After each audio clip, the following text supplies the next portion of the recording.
Good afternoon. Instead of playing a game today, I'm going to review two games which I played earlier this morning.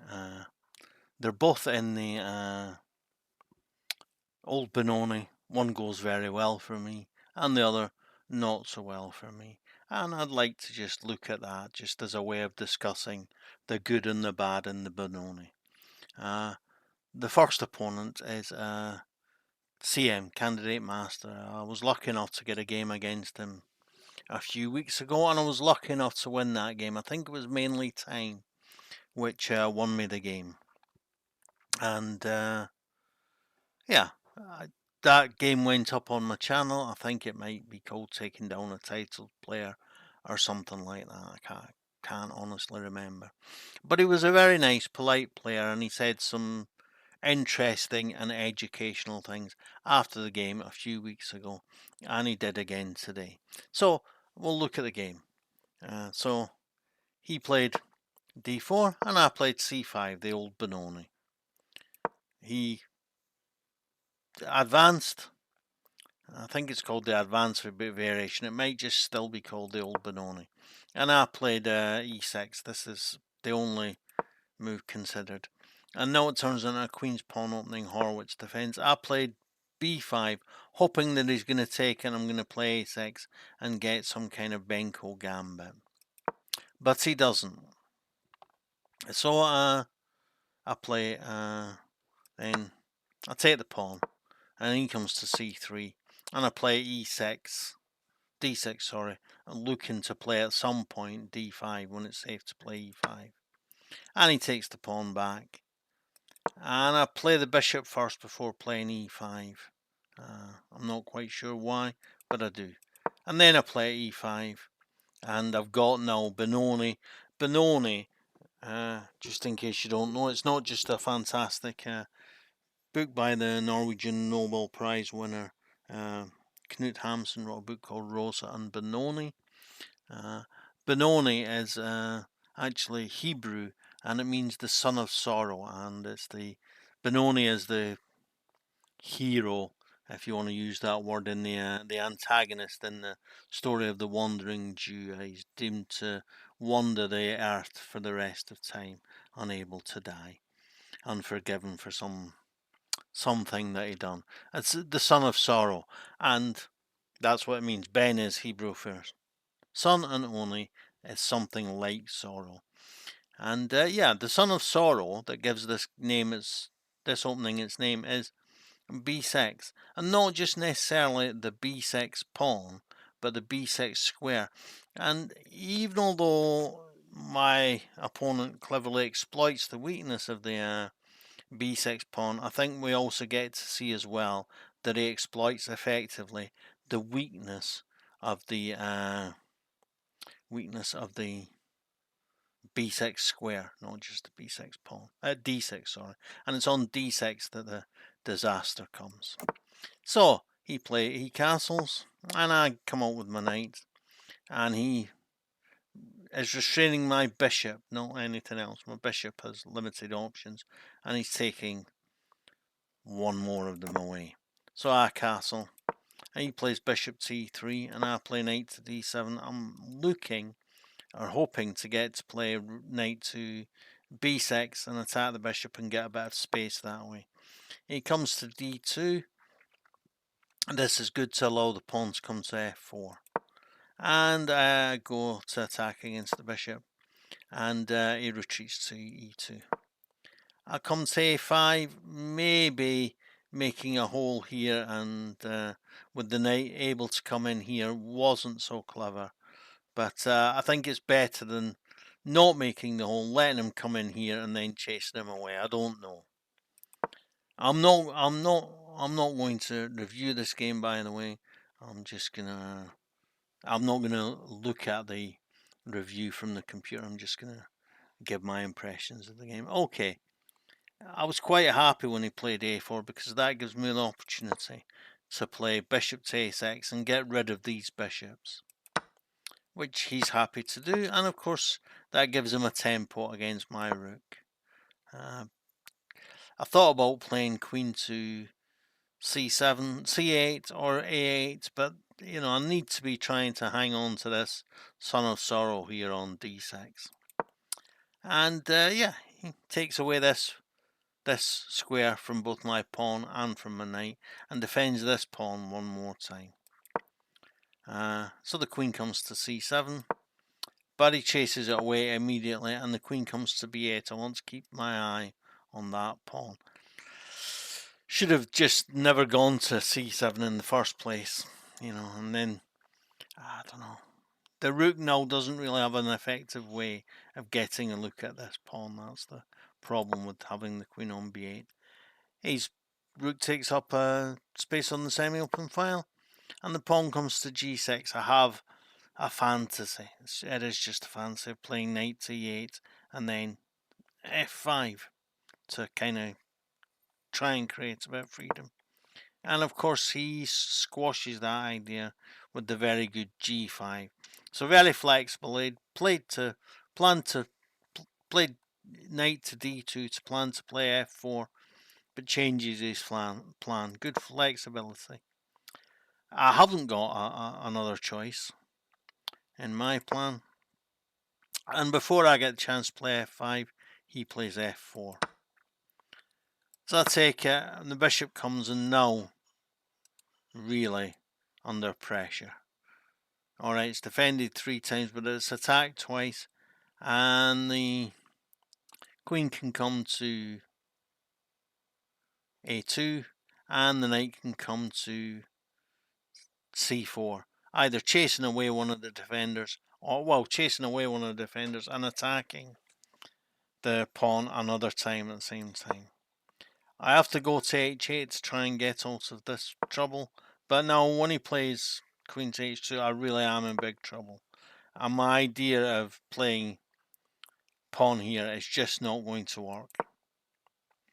A really good move backing up the bishop. Great move, because now he's attacking the f7 pawn, which I can defend with rook to g7, but it's not a long-term solution because he can take the knight here and to play bishop to pin the rook to the king, so it's not good. So I think I'll go to h4 so that I can play h5.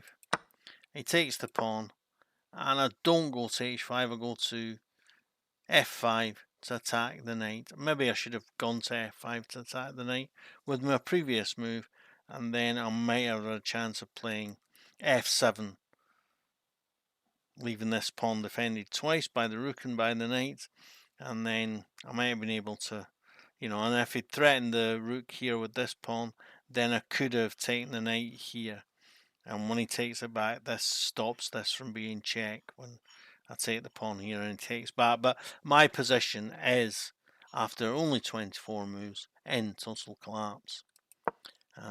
He plays rook to c1, doubling up, and I do attack the rook. And he plays bishop to f4. I was thinking, okay, this is going to give me a chance of getting out of here. But it doesn't. I think, okay, I've got an attack here. I played to f6. And he took of course he's going to sacrifice the exchange there. Because I take, and I think I resigned here. Because I realised that, oh no, I didn't. It did go, yeah, he takes and he's threatening my queen. And he's threatening my knight. And, even played another move. But I resigned before he played his move. Because either bishop to d7 or rook takes knight is fatal. I can't recapture. Because if he plays rook takes knight and I play queen takes, then he plays bishop e5, pinning my queen to the king. A really thorough win, and afterwards we talked about some of the problems that come when you play the Benoni. And that's the thing, if you're playing against a good player, this is a candidate master rated at 2400. If you're playing against a good player, the Benoni is very exploitable. And I just had a quick look to compare to the game which I won against him a few weeks ago. I didn't check what the opening was. It's not that relevant at this juncture. But I played 81.7% accuracy. And he played 87, but ran out of time. And today I played 81% accuracy, almost exactly the same. And he played 90% accuracy, a little bit better. 81% accuracy. I'm not usually happy with 81%. I aim to play somewhere between 85 and 90. I don't always get it, but I find that if you're playing against better players, your accuracy goes down. Why do you play less accurately against better players? Because they give you more problems, and in solving these problems, you play inaccurate moves. That's the nature of the game. And yeah, thoroughly deserved win. Yeah, he he beat me very well, and again he was very polite, very pleasant, had some educational things to say about the problems with the Benoni after the game. Okay, but I'm just going to look at another game, which again I'm not going to go through the review. I'm just going to review it verbally. So I'll just look at the game history, yeah, and it was this one.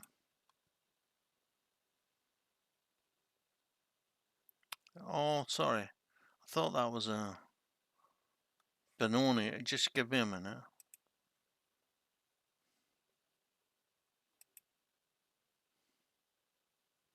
No, it's not that one. Sorry, I thought I'd played another Benoni today.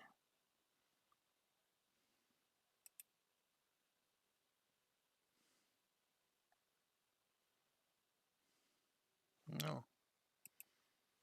Okay. Just give me a minute. No, I played white there.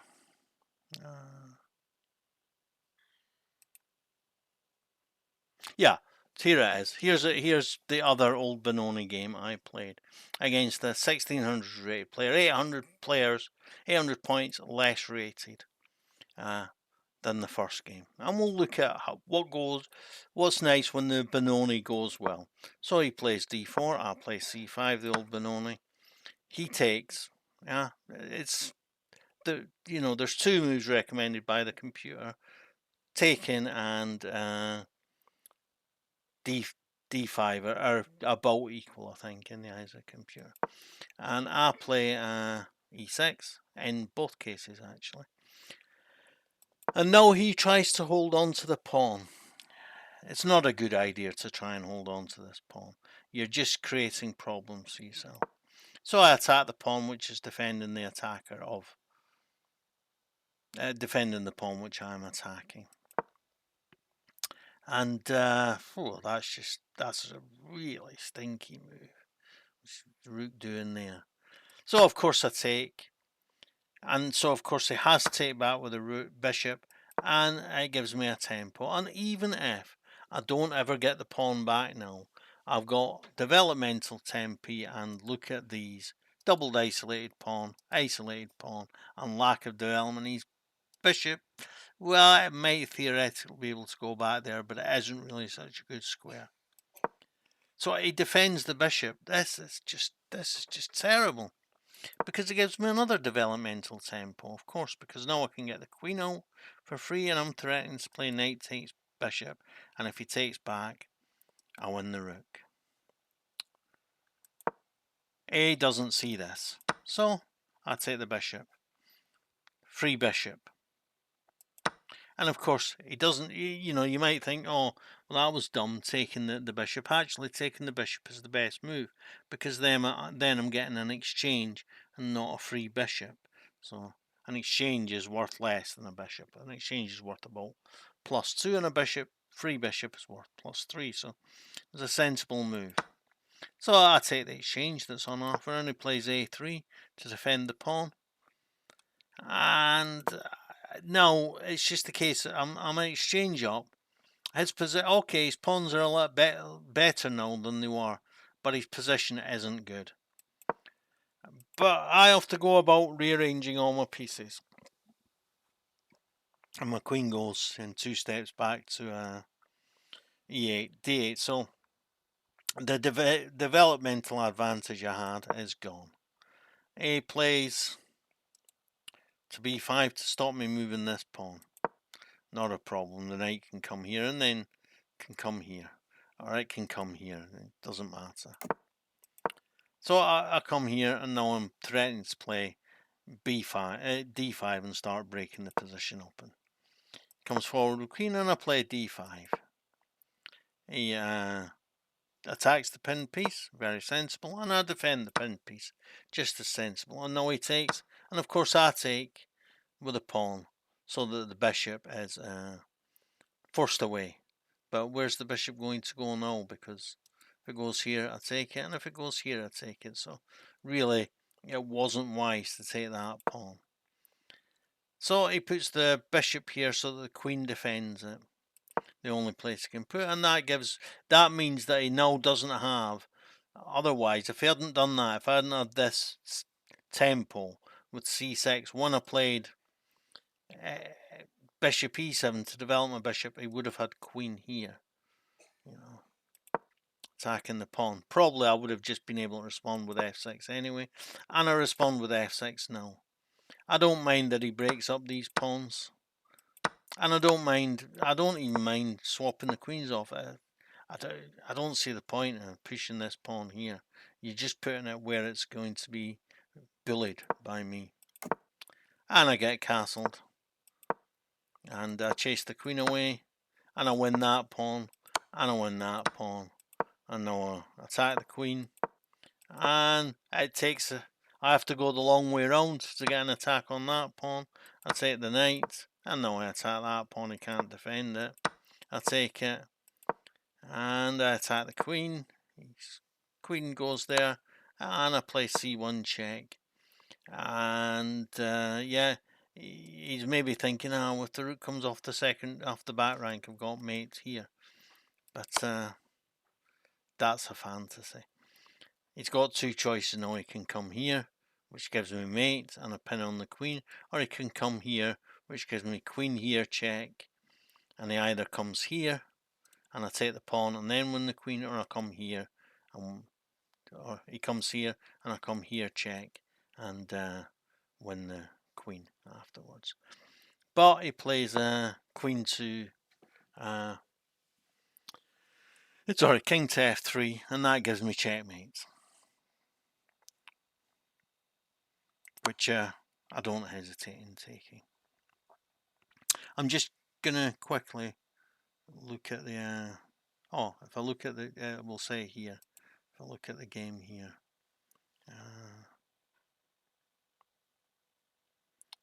yeah. Oh, sorry, I'm just trying to find out what kind of a percentage I played there. Accuracy. I don't want to do that review. I just want to see. So 73.8%. I played less accurately than I played in the game which I lost, but I won very much more convincingly because my opponent played worse. Why did he play worse? Partly because I gave him problems, partly because he didn't know how to deal with the. It looks odd, it looks bad, the Benoni, and you are exposing yourself, and it can be bad, as we've seen in the first game, completely trashed by a much better player. But a less good player, 1738, he's no mug, but a less good player struggles to deal with the Old Benoni. So that's just a little I've done looked at an Old Benoni game that me and Ben had played in our coaching session the other day, and here's a little bit more Old Benoni for you. It's at the moment it's my go-to against d4, go-to warts and all. It's a difficult opening, but it is an opening I do recommend to beginners. I don't recommend it to beginners because it's good, but I recommend it to beginners because it teaches you what the problems can be with playing against d4 and teaches you what kind of things you need to be looking out for in meeting d4, so that when you begin playing the more sensible things like the semi-Slav defense, then you've got a stronger grounding in it if you've played some Benoni. I don't recommend lots of it, but yeah, I think beginners should have a go at everything actually. Okay, don't forget to like, share, comment, and subscribe. Thank you. Bye.